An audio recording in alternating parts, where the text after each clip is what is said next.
বসে শোনেন বিজ্ঞ শ্রোতা, সতী নারীর কথা। সতীরা কেমন হয়?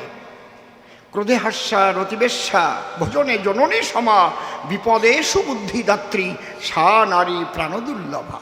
স্বামী যদি ক্রোধ করে আর যদি স্ত্রী মৃদু হাসি মধুর হাসি দেয় ধরে, স্বামী এমন একটা কথা বলল তারে, হ্যাঁ তুমি এইরকম কাজ করছো, কি হয়েছে বলো না, আমার তো ভুল হতেই পারে, ভুল তো মানুষের হয়, ভুল তো শয়তানের হয় না, একটু বুঝিয়ে স্বামী দেখবেন নরমইয়ে গলিয়ে মাখনের মতো হয়ে গেছে একদম। কি সত্যি কথা না নাকি? আর স্বামী যদি লাঠি ধরে, বউ যদি রান্নাঘরেতে বটি ধরে, আয় চলে আয় আমার কাছে, বলুন দেখি সেই সংসার কোনোদিন স্বর্গ হতে পারে নাকি? কোথায় স্বর্গ কোথায় নরক কে বলে তা বহুদূর, মানুষের মাঝে স্বর্গ নরক মানুষেতে সুরাসুর। কি সুন্দর কথা ঠাকুর বলেছেন। স্বামী স্ত্রীতে ঝগড়া করে ছেলে পুলে দেখে, যাহার নামের সদর দরজায় বাসাগুলো রাখে। সুসন্তান করাতে হলে জন্মগ্রহণ, যে সন্তানের দ্বারা হবে দেশের উন্নয়ন, এখানে ঠাকুরের বাণী বিশেষ প্রয়োজন। অন্তর দিয়ে দেখেন ভেবে, আগে বিবাহ ব্যবস্থাটা সঠিক করতে হবে, তাই না হলে সুসন্তান করবে না জন্মগ্রহণ। আগে আমাদের বুড়ো বুড়িরা কথাটা বলতো, সেইভাবে কিন্তু চলতো, এখন আর চলে না। এখন তো ফোনে ফোনে যা হইছে, ফোনে যা করিছে রে মাইরি, কত সংসার যে ভেঙে ফেলিছে খালি ফোনে। দিন রাত ওই টেপে আর ফটো দেখে কথা কবে, সত্যি আমি তোমাকে ভীষণ ভালোবাসি জানো, আমি কাম সারা। আগে আমাকে একটু প্রেম টেম করতে হলি, যখন লেখাপড়া করেছি, কোনো একটা মেয়ের যদি দেখে ভালো লাগতো, এখন চিঠি তার কাছে পাঠাতি, কি কষ্টটা হতো। ওই মেয়েটার সাথে কোন মেয়েটার ভাব আছে, আবার আর একটা মেয়ে দিয়ে চিঠি পাঠাতে হবে তার কাছে, সে আবার ওর বইয়ের মধ্যে ধুয়ে দেবে। সেই বই পড়ার সময় তখন দেখবে, ও আমাকে অনিল চিঠি লিখেছে, ঠিক না? আমার কাছে বলুন দেখি, আগে অত তাড়াতাড়ি খারাপ হতো নাকি? এখন খারাপ হওয়ার কেন্দ্র বড় একটা যন্ত্র, এটা হয়েছে মোবাইল ফোন। খারাপ কথা করছি নাকি নাকি ঠিক না? স্বামী স্ত্রী দুই এক কথা সংসারেতে হয়। আগে কিন্তু ওই স্ত্রী যে বাপের বাড়িতে নালিশ জানায়, এটা কম ছিল। আর এখন যদি দুই এক কথা সাথে সাথে মন করে, মা আমার এই করেছে জানো, এই করেছে, হয়ে গেল। মা এমন বুদ্ধি দিয়ে দিল, যাও সংসার চুরমার। বুঝতে পারছেন ঘটনাটা? তাহলে এখানে ঠাকুরের বাণী মনে রাখবেন, স্ত্রী স্বামীকে ভালোবাসবেন এবং স্বামী স্ত্রীকে সম্মান দেবেন।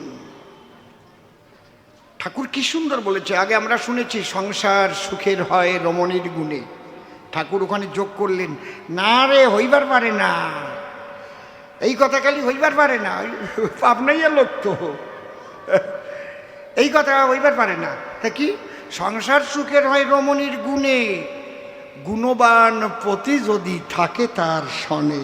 হরিবল হরিবল, খালি রমণীর গুণে। গুণবান পতি যদি থাকে তার সনে। বসে শোনেন, জ্ঞানবান পতিকেও হতে হবে গুণবান। আগে বুড়ো বুড়ি বলতো, এই আমার ছেলেটা যেমন একটু নিচিয়ে গড়েতে মাইয়ে ডান, বলতো না? বলতো কি না? আমাকে দেখতে কালো, আর মেয়ে যদি হয় চাঁদের মতো আলো। মেয়ে বাড়ি বাথরুম পায়খানা সব পাকা ছিল, আর আবার টিনির গজ। বিয়ে তো দিয়ে বইছে, কিন্তু মেয়ের মনের মধ্যে একটা খুঁতখুতনি রইছে, আমাকে বাড়ির মতো সেরকম পাকা পায়খানাও নাই, কি জ্বালা, কোন জায়গাতে পায়খানা করি রে, কোন জায়গায় স্নান করি রে। আর এমন একজনের হাতে দেশে কালা কুতকুতিয়ে। এই অশ্রদ্ধায় যদি সন্তান জন্ম লয়, সেই সন্তানের দ্বারাই কি আর জগতের কল্যাণ হয়? এই জন্য ঠাকুর বাণী দিয়েছেন, উচ্চ বর্ণ বংশ ধরে নিম্ন জাতা মেয়ের বিয়ে, অনুলোম তাকেই বলে সমাজ যাতে যায় উজিয়ে। সাম্য বিয়ায় সাম্য ধাজ, অনুলোমে বাড়ায় ঝাঁজ, প্রতিলোমে কুপকাত, বিশ্বাসঘাতক বংশপাত। আপনারা বলতে পারেন তাই, আপনি বর্ণবাদকে প্রতিষ্ঠা করার তরে ঠাকুরের বাণী বলছেন। আসলে আরে উচ্চ বর্ণ মানে কি, এ জায়গাও ঠাকুর সারিয়ে দিয়ে গেছে। ব্রাহ্মণ হলে কদাচারী, শীল ও শ্রদ্ধা হারা, তার হাতের অন্ন পানিয়ে বয় বিষের ধারা। ব্রাহ্মণের ছেলে হলেই যে সে উন্নত হয়ে গেল তা না, বোঝা যাচ্ছে? ব্রাহ্মণ হলে কদাচারী, শীল ও শ্রদ্ধা হারা, তার হাতের অন্ন পানিয়ে বয় বিষের ধারা। ঠাকুর সেই বর্ণের কথা বলেছে যে বর্ণের কথা গীতায় আছে, যে বর্ণের কথা বেদে আছে। জন্মে ন জায়তে শূদ্র সংস্কার দ্বিজোচ্যতে বেদ পাঠেদ ভবেদ বিপ্র ব্রহ্ম জানাতি সব্রহ্মম। যে বর্ণের কথা বলেছেন শ্রীকৃষ্ণ নারায়ণ, চাতুর্বর্ণময়া সৃষ্টং গুণকর্ম বিভাগস। আমি গুণ আর কর্ম অনুসারে 4টি বর্ণ সৃষ্টি করেছি চরাচরে। ব্রাহ্মণ সেই হতে পারে যার ভিতরে সেই 9টি গুণ একাধারে বিরাজ করে। সমদম তপ শৌচ ক্ষান্তি রাজ্যবম হে বচ, জ্ঞান বিজ্ঞান মাস্তিকং ব্রহ্ম কার্য স্বভাবজম। ব্রাহ্মণের পুত্র গলে নিয়েছে যজ্ঞসূত্র। আমার জানা আছে হাবড়ায় 1 নম্বর রেলগেটে শুয়োর কাটিয়ে বিক্রি করে, মুরগি কাটিয়ে বিক্রি করে। পৈতে তো গলার পরে, পৈতে অনেক সময় রক্তে ভিজিয়ে যায়। চক্রবর্তী হেলথ সেন্টার, বুঝেছেন আমি আলোচনাটা কোথায় করছি? না হবে না, ঠাকুর কোনো জায়গা বাকি রাখে নাই, অন্তরে দেখেন ভেবে। একেবারে জুতো সেলাই থেকে চণ্ডীপাঠ পর্যন্ত ঠাকুরের বাণী বিশ্ব মানবের কল্যাণে লাগবে। ব্রাহ্মণ হলে কদাচারী, শীল ও শ্রদ্ধা হারা, তার হাতের অন্ন পানিয়ে বয় বিষের ধারা। তাহলে বিবাহ ব্যবস্থাটা ঠিক করেন আপনারা। মেয়ের চাইতে ছেলে যেন শিক্ষা দীক্ষায় সব দিক দিয়ে উন্নত হয়। সব দিক দিয়ে উন্নত হলে মেয়েটার ভক্তি, প্রীতি, ভালোবাসা থাকবে স্বামীর চরণ তলে। সে যেন মনে মনে ভাবে তাই আমার স্বামীর মতো আর স্বামী জগতে নাই। এই ভালোবাসা নিয়ে যদি দুজনে হয় মিলন, তার দ্বারাই যে সন্তান করবে জন্মগ্রহণ, অন্তরে দেখেন ভেবে সেই সন্তান জগতের কল্যাণে আসবে। তাই না হলে দুর্নীতিবাজ, চোর, ডাকাত করবে জন্মগ্রহণ, করবে, কেউ ঠেকাতে পারবে না। একদম মাদার টিনচারের দোষ নিয়ে জন্মাবে, কেডা খণ্ডাবে। এই জন্য ঠাকুর বলেছেন bad population bad parliament create করে। ঠাকুর কি বলেনি বারে বারে? ব্যাড পপুলেশন, এই কথা কয়ে না, bad population bad parliament create করে। নেতাজি সুভাষচন্দ্র বসুর মা প্রভাবতী, বলি আপনাদের সম্প্রতি তৎকালীন ডেপুটি স্পিকার হরিদাস মিত্র মহাশয়, তিনি মা প্রভাবতীর কাছে গিয়ে জিজ্ঞেস করেছিলেন, মা একটা প্রশ্ন করব তোমায়। কি? বলো না, তুমি খুলে, তুমি নেতাজির মতো এমন সন্তান কি করে পেলে?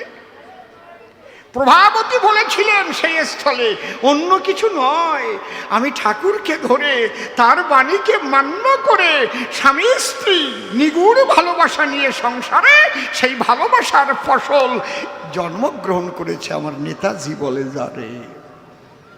এমনি এমনি নাকি?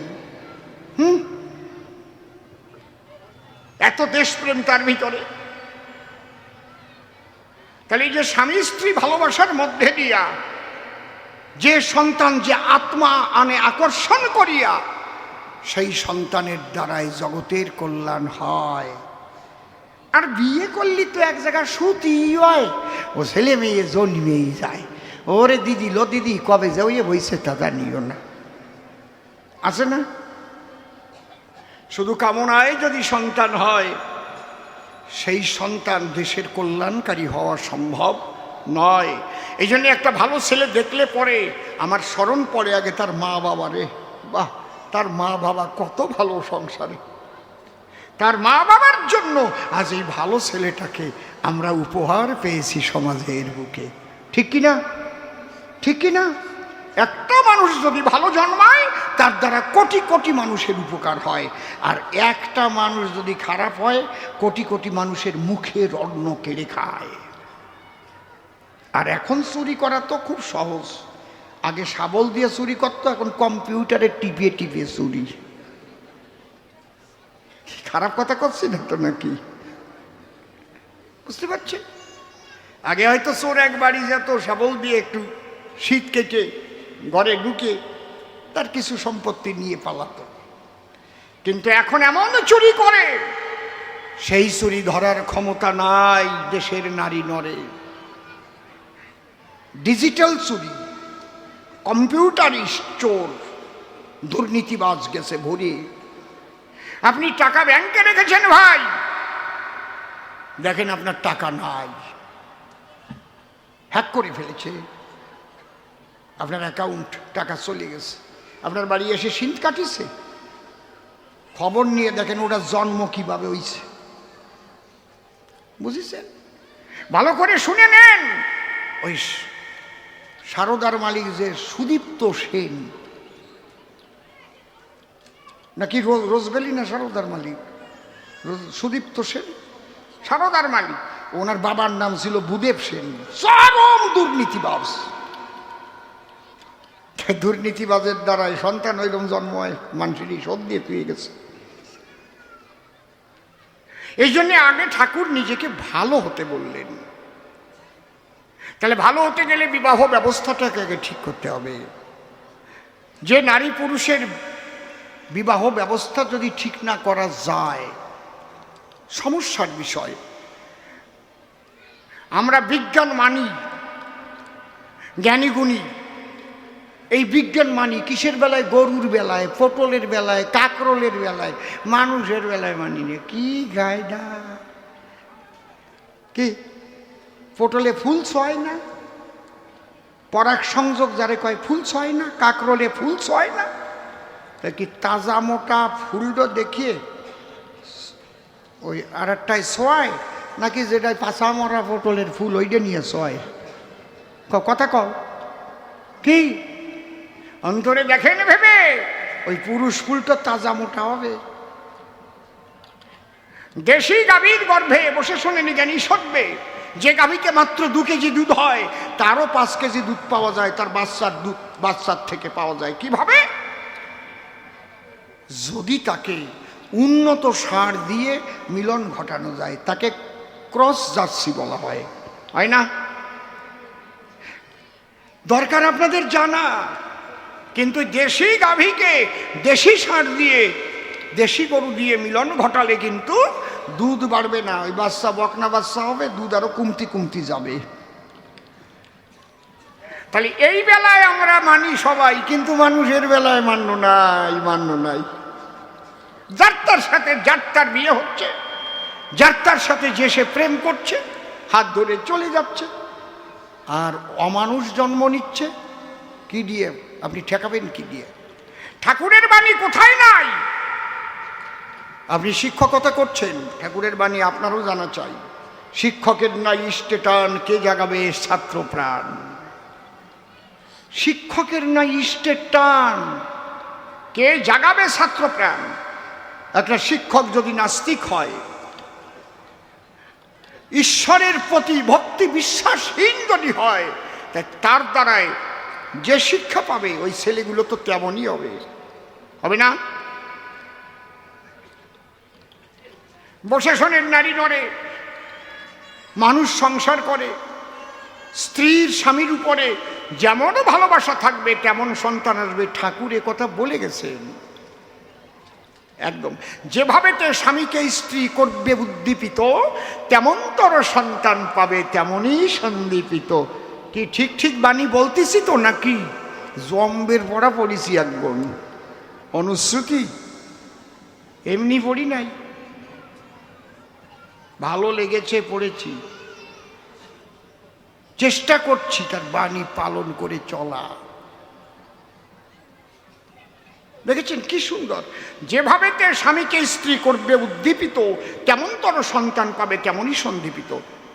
একটা কথা দরকার জানা, যদি স্ত্রী ভক্তিমতী হয়, স্বামী যদি একটু খারাপও হয়, স্ত্রীর ভালোবাসার দ্বারায় ভালো হতে পারে তার সানা। তার প্রমাণ প্রহ্লাদ। প্রহ্লাদের বাবা কিন্তু দৈত্য ছিল, হিরণ্যকশিপু যারে কয় সবাই জানি পরিচয়, কিন্তু তার মা কয়াদু, তার মধ্যে ছিল কৃষ্ণ প্রেমের মধু। বুঝতে পারছেন কি বলছি? নারদ বলেছিল কয়াদুর ধারে, তোমার গর্ভে একটা সুসন্তান জন্ম নিতে পারে, তুমি তোমার ভালোবাসা দিয়ে তোমার স্বামীরে যদি একটা নিশি তোমার সঙ্গে করাও হরিনাম কীর্তন, তুমি বলবে স্বামীর ঠাই জীবনে তো তোমার কাছে আমি কিছু চাই নাই, আমরা দুইজন মিলে একটা রাত্রিকালে আমরা করব হরিনাম কীর্তন। এই হরিনাম কীর্তন করে মিলন হব দুজন একত্তরে। নারদের পরামর্শ অনুসারে স্ত্রী তার ডাক দিয়ে বলেছিল স্বামীর ধারে, শুনছো প্রাণ প্রিয়তম, কেউ তো নাই আমার জীবনে তোমার সম, কোনোদিন তো তব কাছে কিছু আমি আকাঙ্ক্ষা করিনি, তুমি আমার কথা লবে, আমার একটা কথা তুমি শুনবে, আমি তো তোমার গৃহিণী। কি কয়, আগে প্রতিজ্ঞা করো, ধরো কথা ধরো, আমি যা বলবো একটা কথা শুনবে। বলো। আমি খুলে বলি, তোমার সাক্ষাৎ মাত্র একটা রাত, তুমি আমার সঙ্গে একটু হরিনাম কীর্তন করবে। বলো কি? হরি, আমার চিরহরি। হরি মানে শত্রু, বলে কেউ জানবে না। তুমি যদি আমাকে ভালোবেসে থাকো, অন্তত একটা নিশি আমার কথাটা রাখো, কেউ জানবে না। একটা নিশি ভরে হরিনাম করে তুমি আমি হব মধুর মিলন, যদ্বারায় আমাদের একটি সন্তান করবে জন্মগ্রহণ। সেই পরামর্শ অনুপাতে স্ত্রীর কথায় সায় দিয়েছিল তার ভালোবাসাতে। বুঝেছেন? যদি না শোনো আমি চলিয়ে যাব বাপের বাড়ি, এসব না, দেয় নাই স্বামীর সঙ্গে আরি। নারীর মধ্যে এমন শক্তি লুকানো রয়, শাস্ত্রের মধ্যে লেখা আছে মহাশয়, পুরুষের 6, নারীর হচ্ছে 9। নারী সাগরের ন্যায়। একটা নারী যদি ইচ্ছা করে কোনো পুরুষকে দিতে পারে সারে খারে, একটা নারী যদি ইচ্ছা করে একটা পুরুষকে দেবতার আসনে বসায় দিতে পারে। নারীর মধ্যে এমন শক্তি লুকানো রয়। আপনারা কোনো পুরুষ করবেন না সেন্টিমেন্ট। ভালো সন্তান হওয়ার ক্ষেত্রে নারীর অবদান 90%, পুরুষের মাত্র 10%। ওই একটা নিশি দুজন হরিনাম করেছিল বসি বসি, তার অকৃত্রিম সেই ভালোবাসাবাসী প্রাণ প্রেয়সী স্বামীর সঙ্গে ভালোবাসার মধ্যে দিয়ে অন্তরঙ্গে হইল মিলন, যার দ্বারাই প্রহ্লাদের মতো ভক্তের জন্ম হয়। সে বুঝতে আরম্ভ করলো যে সময়, সেখান থেকেই হরিনাম করতে আরম্ভ করলো কীর্তন। হিরণ্যকশিপু করে মানা, মোটে হরিনাম করবি না, হরি আমার ওরি, তুই জেনে নে আমার আদরের নন্দন। প্রহ্লাদ যেকে বলে বাবার কাছে, জন্ম মাত্রই যেন আমার হৃদয়ের মধ্যে কে হরি হরি ধ্বনি করিতেছে। বাবা মুখের হরিনাম তুমি বন্ধ করে দিলে, আমার কাছে বলো দেখি আমার হৃদয়ের হরিনাম কোনোদিন বন্ধ হবে নাকি? হরিনাম হচ্ছে আমার দেলে। কি প্রহ্লাদের বাবা ভাবে তাই, তাহলে এরে একটু গুরু গৃহে নিয়ে যাই, লেখাপড়া যদি শিখানো যায়, লেখাপড়া শিখলে পরে ওই হরিনাম করবার আর সময় পাবে না। ষণ্ড অমর্কের ঘরে করিল অর্পণ। গুরুদেব কি কথা লবা, আমার ছেলেটার একটু ভালো করে লেখাপড়া শিখাই দেবা, এ যেন ওর হরিনাম না করে কোনো সময়। এখন ওরে যখন লেখাপড়া শেখায় বেশ কিছুদিন কেটে যায়, কিন্তু বললে বলে মন একবার হরি কথা সর্বদাই, হরি ভুলানো যাচ্ছে না। গুরুদেব মনে ভাবে ওরে নামটা দিতে হবে, নামটা কঠিন, নামটা পড়তে গেলে আর হরি বলা আসবে না সেই দিন। এই তোমার নয়ের ঘরের নামটা আগে শিখতে হবে। কি বলে? 9 একে 9, 9 দ্বিগুণ 18, 3 নং 27, 4 নং 36, 5 নং 45, 6 নং 54, 7 নং 63, 8 নং 72, 9 নং 81, 9 10 90। যেই বলেছে 9 একে 9, প্রহ্লাদ লাফ দিয়ে উঠে কয়, এক হরি ছাড়া আর কিছু নয়, হরি ছাড়া কিছু নয়, 9 একে 9। গুরু মনে মনে ভাবে, তাই এ তো ছাড়াতে যাই আরো জড়াই, ছাতা ছাড়াতে আরো জড়াই পড়িছে না। হরিনাম ভুলাবার তরে 9 ঘরের নামটা দেশে তারে, আর ওই 9 ভিতরে হরিময় ডাকে বারে বারে। ছাতা ছাড়াতে জড়াই কি করে গল্প জানেন? শুনেছেন? কব নাকি? কব? কও কও, আমার মা জেদ্দি। এক জামাই জীবনেও দাঁত মাজে নাই। এই হাসিয়ে বলে, হাসিয়ে বলে। আমার না এসব বাজে কথা ভাল লাগে না, আমার লজ্জা করে সত্যি ভাই। মাঝে মাঝে একটু ইঞ্জেকশন না দিয়ে দিলে হবে না। এক জামাই জীবনেও দাঁত মাজে নাই। মশাই, বিষ্ঠার গন্ধ সহ্য করা যায় যদি, আমি বলি সভা তটে ওই দাঁত না বাজা মানুষ যদি একজন একটা বাসের মধ্যে ওঠে, ওই বাস ময় ময় হয়ে যাবে সেই গন্ধ। কত সংসারে ডিভোর্স হয়ে গেছে ওই ছাতার গন্ধে, বুঝলে? মানে জামাই ওই দাঁত মাজে নাই, শ্বশুর বাড়ি গেছে, শাশুড়ির যে প্রণাম করেছে, মা ভালো আছেন, বকাত করে গন্ধ শাশুড়ির নাকের মধ্যে ঢুকেছে। শাশুড়ি মনে মনে ভাবে, তা এ কোন পদের জামাই, দাঁত মাজে নাই, সি সি সি সি সি সি। এই যদি পাড়ায় যায় আর এই গন্ধ যদি পাড়ার মানুষই পায়, তাহলে একটা লজ্জার বিষয়। কি তুমি কি কও? লজ্জার না? দাদি তোমার দাঁত কি সুন্দর পরিষ্কার, বিরাস দিয়ে মাতো না? কি বিরাস? অজয় বিরাস। বসে শোনেনি জ্ঞানী নরে, শাশুড়ির বুদ্ধি আছে, ডাক দিয়ে কই জামাইয়ের দ্বারে, বাবা কি পাশে মেলা মিলিছে, তুমি মেলায় যাবা? কয় হাসিয়ে সারতে পারলাম না, মেলায় পাঠাই দিচ্ছেন কেন? কয় না বাবা, এই যে তোমার 100 টাকা দিচ্ছি, বলি তোমার কাছাকাছি এখনই মেলায় যাবা, যাইয়ে বড় বড় আখ কিনে কিনে সুলিয়ে সুলিয়ে খাবা। রোদ্দুরিতে আইসো, পিত্তটা তোমার গরম হয়ে গেছে না, পিত্ত ঠান্ডা হবে না। শাশুড়ি ভাবতেছে ওই আখ সুলতে যাইয়া আখের খোসায় ছাতা যদ্দূর কাটিয়ে কাটিয়ে যায় আর কি, চলবে না যখন। বুদ্ধিমতী মহিলা সেই কথা যখন কহিলা, জামাইয়ের করে 100 টাকা করলো দান। জামাই তখন টাকা নিয়ে ওই মেলার মাঝে গিয়া, হায় হায় রে, নয়ন দিয়া তাকাইয়া দেখে উল্টো ব্যবধান। আখ অনেক দূরে, তার আগে দেখতে পারে এক জুড়ি কালো জাম নিয়ে বসে আছে একজন রাস্তাতে। যেই দেখিছে কালো জাম, জামাই কয় কত দাম? কয় 100 টাকা হলে দিয়ে দিতাম। কয়টা দাও।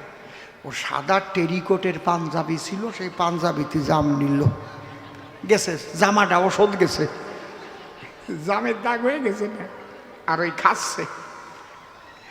আগে তো ছাতা একটু কেমন ব্রাউন কালার কালার ছিল, এইবার জাম রং হইয়া প্লাস্টার প্যারিস হয়ে গেছে একদম পুরো।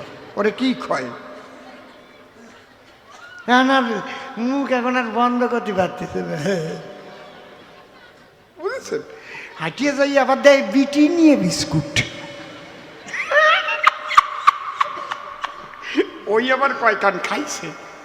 জামের উপর দিয়ে আরো বিটি নিয়ে বিস্কুট, ভালো করে প্লাস্টার হয়েছে আর কি।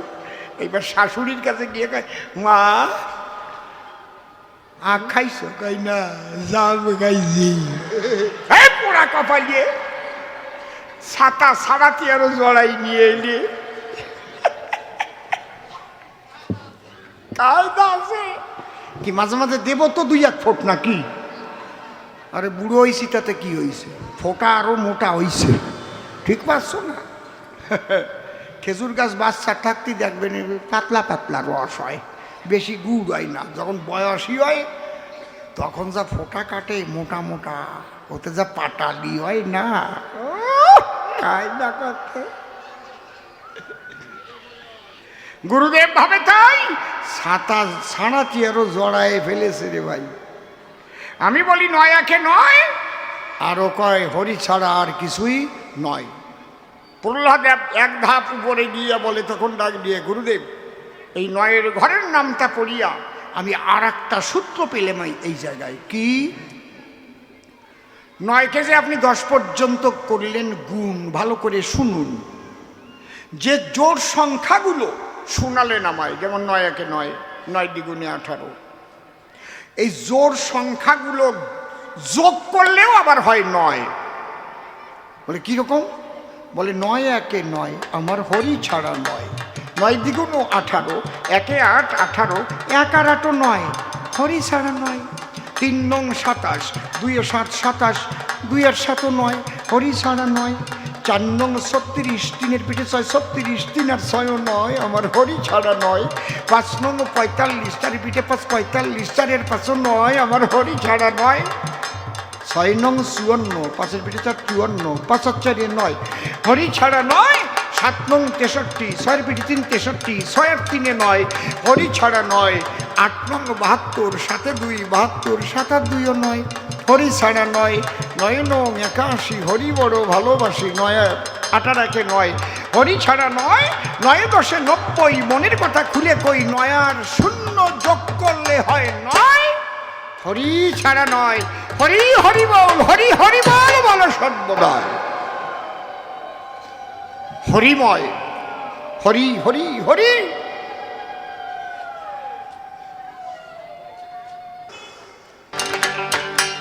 একটা প্রশ্ন করেছি, খুব ভালো প্রশ্ন করেছে, যে ঠাকুরের মতে ভোরবেলা কেন হয় পয়সা দিতে? পয়সা দিয়ে কি কখনো ভগবানকে লাভ করা যায়? না ভাই, পয়সা দিয়ে ভগবানকে লাভ করা যায় ঠাকুর কখনো বলে নাই। কিন্তু ইষ্টভীতি কেন দিতে হয়? ইষ্টে চেতন ব্যক্তিত্বটা, মন্ত্রে চেতন মন, ইষ্টভীতে দীক্ষা চেতন, সেবায় চেতন ধন।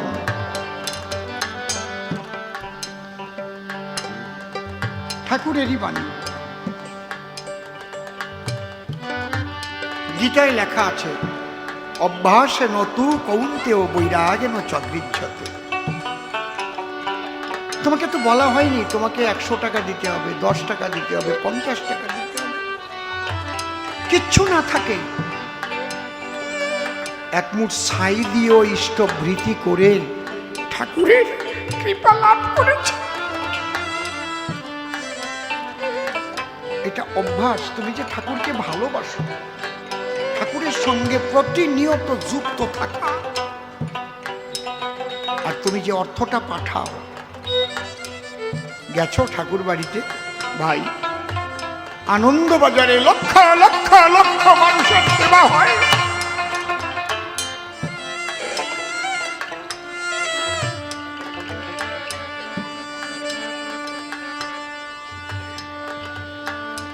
এটা তোমার কল্যাণের জন্য। এবং প্রত্যেকটা আমাদের সনাতন ধর্মের প্রত্যেক মত পথে ইষ্টভীতি আছে, নাম আলাদা। আপনারা যারা কালীঘাটে যান, সেখানে গিয়ে মায়ের নামে ডালা দেন, দেন না? দেন কি না বলুন? আপনারা নবদ্বীপ যান, বৃন্দাবনে যান, পথ দিয়ে হেঁটে যান, একটা শনি মন্দির দেখলেও 2 টাকা 5 টাকা দিয়ে যান, দেন না? সত্যি কথা কোন, দেন কি না? যারা মতুয়া, তারা ওপার বাংলায় যখন ছিল, যে ফসল হতো তার আগ ধান কেটে রেখে দিত, ধানের পাহাড় হয়ে যেত, ঠাকুর বাড়ি দিত, দেয় না? মুসলমানরাও দেয়, ওরা বলে জাকাত। সারা বছর উপার্জন করে যে প্রফিট হয় সেটা হচ্ছে গ্রস প্রফিট, সমস্ত খরচাপাতি বাদ দিয়ে যেটা থাকে নিট প্রফিট।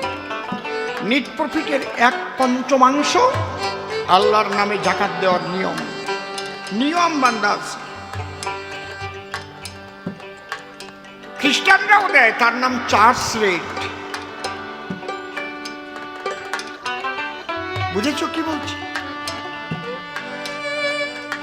তাহলে ইষ্টভৃতি তুমি দুপুরবেলা করতে পারবে না, একটা টাইমে তোমাকে উঠতে হবে ভোরবেলা, এবং সেই টাইমটা কিন্তু ডিসিপ্লিনটা করা আছে ঠিক এই কয়টার সময়। এখন ভোরে কয়টায় করতে হয়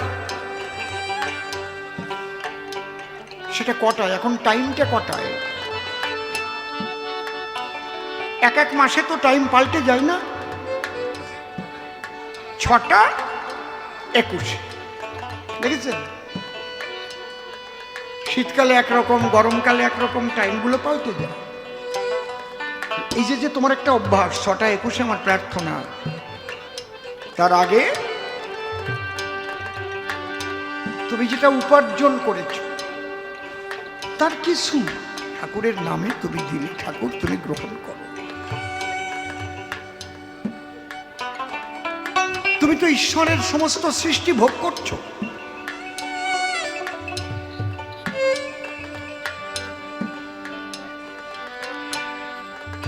তুমি তো ঈশ্বরের সমস্ত সৃষ্টিকে ভোগ করছো। বাতাসের অক্সিজেন কোন বৈজ্ঞানিক সৃষ্টি করেছে?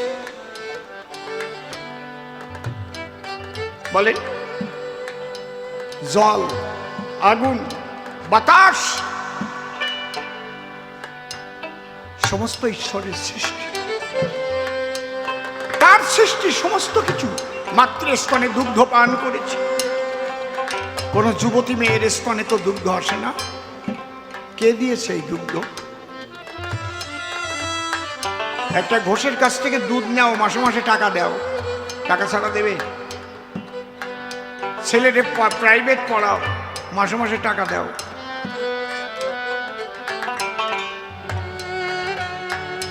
গুরু সেবায় 2 টাকা তুমি দিতে যাচ্ছ, তাতে তোমার এত বাড়ছে, ওটা দিয়ে তুমি ভগবান কিনবা, তোমার দেওয়া লাগবে না। যদি ভাবো যে টাকায় ভগবান পাওয়া যায় না, মনে রেখো ওর মধ্যে অহংকার জড়ানো থাকলে তা কিন্তু গুরু সেবায় লাগে না। ঠাকুরের একজন সাঁওতাল ভক্ত ছিলেন, অত্যন্ত গরিব। ঠাকুরকে গিয়ে বললেন, ঠাকুর আমি কি দিয়ে ইষ্টভৃতি করবো, আমার টাকা পয়সা নাই। ওই প্রতিদিন তো রান্না হয়, উনুনে তো ছাই হয়, ইষ্টভৃতিটা বাদ দিও না, এক মুঠ ছাই দিয়ে করো। কেমন লাগতেছে? সেই ছাই দিয়ে ইষ্টভৃতি করে সেই ছাই নিয়ে ঠাকুর বাড়িতে গেল। ঠাকুর বলে, একটা কাজ করো। কি? তুমি কচু লাগাও, মান কচু চারা নিয়ে যাও, ওই কচুর গোড়ায় তুমি ছাই দেবে। গুরুকে দেওয়া সম্পদ, ওটা কি ছাই? ওর মধ্যে ভক্তি ছিল বলেই তো ছাই হলেও ওর মধ্যে যে ভক্তিযুক্ত ছিল, গুরুর সঙ্গে যোগাযোগ, কানেকশন,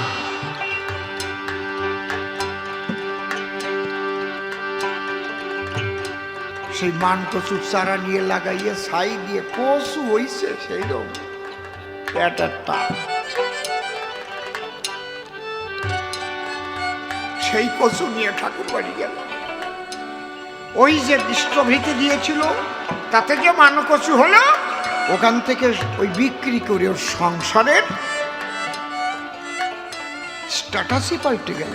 বলে, এইবার তুমি যে টাকা হয়েছে ওটা দিয়ে ব্যবসা করো। ইষ্টভৃতি করে দেখেছো তাতে মঙ্গল হয় না অমঙ্গল হয়?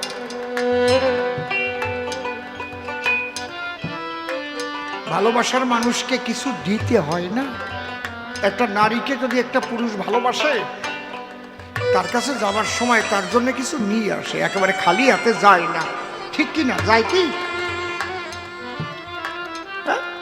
যে কোনো একটা জিনিস নিয়ে যায়, একদম খালি হাতে যায় না। সেই বেলায় তোমরা দিতে পারো। আর ঈশ্বরের সৃষ্টি সমস্ত কিছু পেয়েও গুরু সেবায় কিছু দিতে গেলে বুকটা উঠে চলে। অসীম নীলাকাশ কে গড়ালো, ও কে গড়ালো, অসীম নীলাকাশ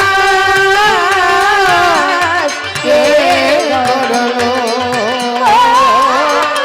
কে গড়ালো। কায়াহীনই মায়া লোকে ছায়াপাত হতে প্রাণের কণা কবে মরুমারতে। কায়াহীনই মায়া লোকে ছায়াপাত হতে প্রাণের কণা কবে মরুমারতে। সেই হতে জীবনে ধারায় জগৎ ভরালো, কে গড়ালো, অসীম নীলাকাশ কে গড়ালো, কে গড়ালো। বিশ্বনাথের বিশ্বখানা বিস্ময়ে ভরা, তার বিরহে জলে জ্বালায়, আর কার বিরহে ঘরে কেন ভরে এ ভরা। বিশ্বনাথের বিশ্বখানা বিস্ময়ে ভরা,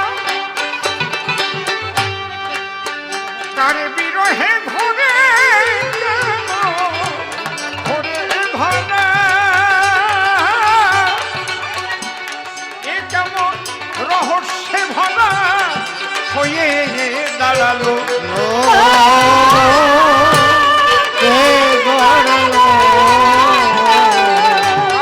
অসীম নীলাকাশ কে গড়ালো, কে গড়ালো। ওই নেহারিকার বুকের খোকা ওই সে দিবাকর, তার বিরহে চলে জ্বালায় সারা জীবন ভর। নেহারিকার বুকের খোকা ওই সে দিবাকর, তার বিরহে চলে জ্বালায় সারা জীবন ভর। কার টানে সে চাঁদের উপর তার কিরণ ছড়ালো, কে গড়ালো, অসীম নীলাকাশ কে গড়ালো, কে গড়ালো। তার টানে ওই উল্কা ছোটে পুড়ে হতে ছাই, কোন তারকার প্রথম আলো আজও আসে নাই। তার টানে ওই উল্কা ছোটে পুড়ে হতে ছাই, কোন তারকার প্রথম আলো আজও আসে নাই। আমরা এ রহস্য কেউ খুঁজে না পাই, কিসে কি হলো, কে গড়ালো, অসীম নীলাকাশ কে গড়ালো, কে গড়ালো। চাঁদের টানে জোয়ার আসে ভাটায় সরে যায় বিপুল মহাসাগর বাড়ি ভাটায় যায় কোথায় চাঁদের টান জোয়ার আসে ভাটায় সরে যায়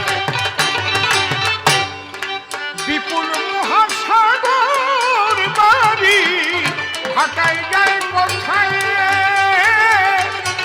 গুরু রসিক কয় জ্ঞান জ্ঞান ক্ষুদ্র মাথায় আমার বিপদ জড়ালো